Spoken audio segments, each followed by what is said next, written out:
Este tema vamos a conversar también con el arquitecto Armando Villanueva. Él nos visita el día de hoy, nacional. ¿Cómo está, arquitecto Villanueva? Bienvenido al programa. Gracias por la invitación, gracias por la oportunidad además de relevar, obviamente, aquello que todo el mundo, todo el país, y particularmente los cusqueños y el Parlamento ayer reconocieron en tanto la movilización consensual, unitaria, realizada en Cusco, supuso el eco de derogatoria que significó que le dio contenido a esta movilización amplia, muy amplia, no reiterada en los últimos tiempos.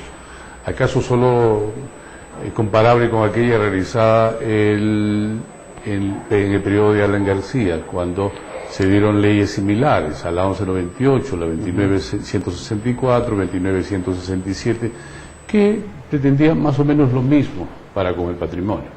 Así que, tocada la vena de identidad del pueblo cusqueño, reaccionó unitariamente, cosa que hay que saludar, creo, ¿no? Pero claro, este es apenas un paso.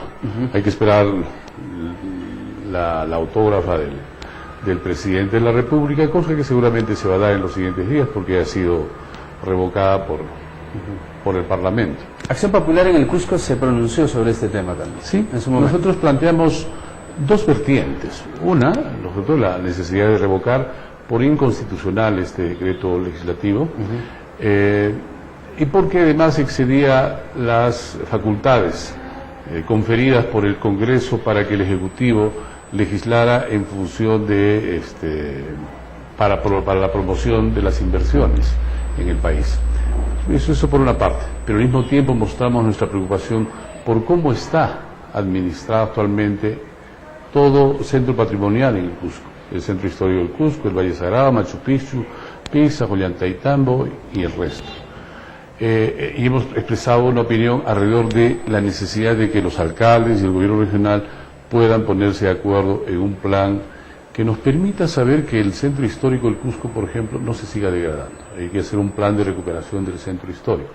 Y esa es labor fundamentalmente del municipio provincial, del Ministerio de Cultura, que deben hacer una evaluación del estado en que se encuentra el centro histórico y seguramente encontrarán mucho fundamento y sustento para proponer una política de recuperación del centro histórico. ¿Comparte usted la propuesta que lanzó en su momento también el gobernador regional Edwin Licona de solicitar la transferencia de cultura al gobierno regional? Lo decimos en nuestro pronunciamiento. Yo creo que han pasado 9 meses, hace mucho tiempo. El Consejo Regional, el gobernador y los municipios, en la medida en que es imperativo una política cultural, debieron ya hacerlo. Es más, hay un compromiso en el gobierno del señor Alan García. Bueno, no solo en el gobierno de Alan García, es una ley. Claro. Es una ley, la de descentralización, que está en statu quo, está paralizada, precisamente por los aspectos negativos denotados en el comportamiento de los gobiernos regionales. Mucha corrupción, poca capacidad de ejecución. Claro. Hay corrientes, usted sabe muy bien, a nivel nacional, que vienen proponiendo, a partir de medios de comunicación, particularmente los concentrados, de que este proceso de descentralización ha sido una equivocación mal llevada, y entonces hay que revertir, porque no solamente hay grados de ineficiencia, sino también hay grados de corrupción que ya no son soportables para el país, y anuncian que la posibilidad es de recuperar el crecimiento que el país, ¿no es cierto?, tenía en los años pasados, promedio 6 y 7%, que se ha reducido a un promedio de 2 o 2.5% en este proceso de desaceleración. Tiene un componente en el que la responsabilidad se la echan a los gobiernos regionales y también a los locales. Claro, el tema es muy discutible, pero el tema de descentralización está en ciernes. Nosotros abogamos porque hay que profundizar el tema, terminar el proceso de transferencias, terminar con el proceso iniciar el proceso de conformación de las regiones. ¿Dónde están los consejos interregionales para conformar las regiones, para conformar y empezar a formar proyectos que nos permitan unir territorios departamentales? Las macroregiones, en todo caso. Las consultas que debieron hacerse el 2009, el 2013, han quedado paralizadas, precisamente por el régimen anterior. Creemos que el proceso de descentralización, siendo una aspiración republicana, y siendo que eso es una versión 12ª o 13ª, tiene que dársele continuidad y tiene que dársele los visos de perfeccionamiento y mejoramiento. No truncarla, como hoy día, al punto de hacerla morir. Hay que curar al enfermo. Nosotros creemos que hay que hacerlo profundizando el proceso y permitiendo a las regiones ejercer los niveles de autonomía enunciados constitucionalmente para los gobiernos municipales y también para los regionales. Y bueno, los partidos políticos tienen una gran responsabilidad en esta tarea, pero lamentablemente se están dedicando a otras cosas, ¿no?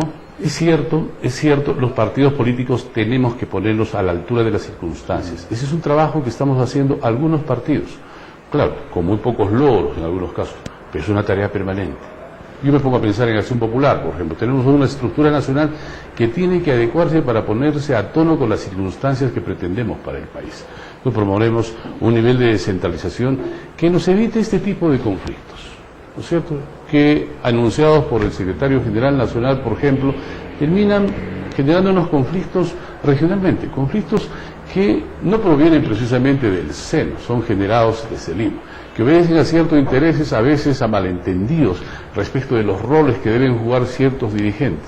Esas cosas tienen que superarse con un ahondamiento, una profundización de la descentralización que también tiene que expresarse en las estructuras de funcionamiento de los partidos políticos en el propósito de consolidarlos para responder mejor a sus propios roles y funciones. Así es.